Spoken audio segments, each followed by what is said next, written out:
అధిష్టానం ఎవరికిస్తే చేయడానికి సిద్ధంగా ఉన్నామండి. అలాంటి అధిష్టానం నాకు అవకాశం ఇస్తారంటే డెఫినెట్‌గా యెస్.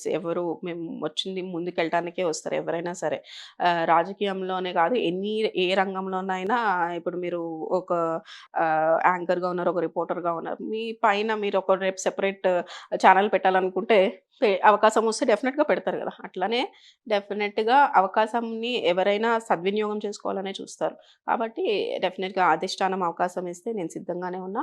ప్రజలకి ఇంకా దగ్గరగా ఎళ్ళే అవకాశం ఉంటది. కార్పొరేటర్‌గా నా డివిజన్ పరిధిలో ఏం చేయాలనుకుంటున్నానో 24 గంటలు ఎలా అందుబాటులో ఉండగలుగుతున్నామో అలా ఉండగలుగుతున్నాము. రేపు ఇంకా ఇంకొంచెం ఎక్స్‌పాండ్ అవుతది.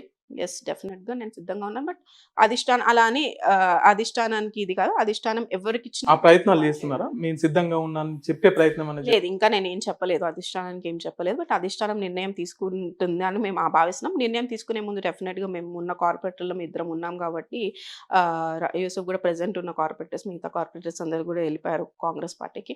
ప్రెజెంట్ ఉన్న కార్పొరేటర్స్ రాజ్‌కుమార్ పటేల్, యూసుఫ్ గూడాను, నేను ఉన్నాం కాబట్టి డెఫినిట్‌గా అధిష్టానం పిలిచి మాట్లాడుతది అని అనుకుంటున్నాము. అనుకుంటాము చెప్పారు మాకు.